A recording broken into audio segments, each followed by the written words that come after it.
first and foremost, a great article that you've helped pen in other media at the moment, Mike, just talking about the decision-making process of not becoming a bank. And it is, in large part, because of regulators.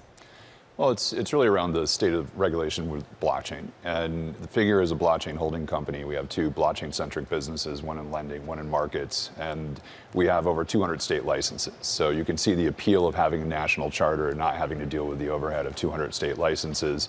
Also the ability to have liabilities to fund the assets that you generate. But Figure fundamentally is a markets business, and our lending business is more of a means to an end to build that marketplace out. And we felt without clear identification of what we could and couldn't do as a bank, it didn't make sense for us to move forward. There were other reasons as well, but that was the key one. I'm curious what you think this means about the future of financial technology. Your alma mater, SoFi, is really leaning into the idea of being a bigger and bigger bank. You have the regional banking system that may not be the ultimate form of capital for people like you moving forward. So what role do the upstarts start to play? So I think you're in a macro trend right now where the banks are contracting credit, and that would be exacerbated if the Basel III endgame went through. That's unlikely to happen, at least with the current regulatory or the legislative position. But you're in a situation irrespective where banks are pulling back. You're also in a situation where the asset liability ratio, where banks traditionally have, at least over the last several years, especially through COVID, have had massive amounts of excess liabilities and had to deploy that into assets. That's now flipped. Those banks are now liability constrained. They're having to sell those assets. And so I think systemically over the next 5 years, you're going to have a situation where non-bank lenders are going to be able to lean in and participate, access wholesale capital markets in a way that the banks are going to not be able to do. So they're going to fill that gap. It's also, we'd be remiss not to talk about this idea of it being a humongous week in the IPO market after such a massive drought. We've reported that your lending business, you're considering an IPO for.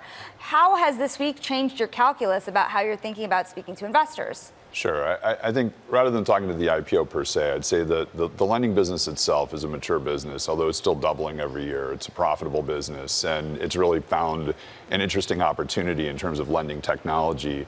But what it is, again, is ultimately a marketplace business. And so when you think about what that vertical really looks like, it's not so much that it looks like an Upstart or a SoFi with multi-product solution. It actually looks a lot more like ICE. And that's ultimately the objective we're trying to go to, is to stand up private capital markets to take advantage of this contraction that's happening in the banking system. And we think there's a great opportunity to do that.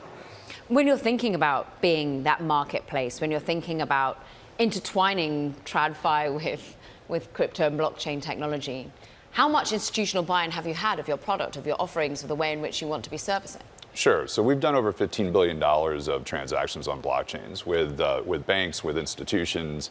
And right now we're in the middle of a transaction with two very large private equity firms where we're issuing an asset-backed security, a AAA rated asset-backed security native to blockchain. So it won't be on DTC. It'll actually be trading on the blockchain. And this is the beginning of what I think is going to be a systemic trend. I think by the middle of next year, we'll have tens of billions of dollars of native assets on chain and a true marketplace being developed out.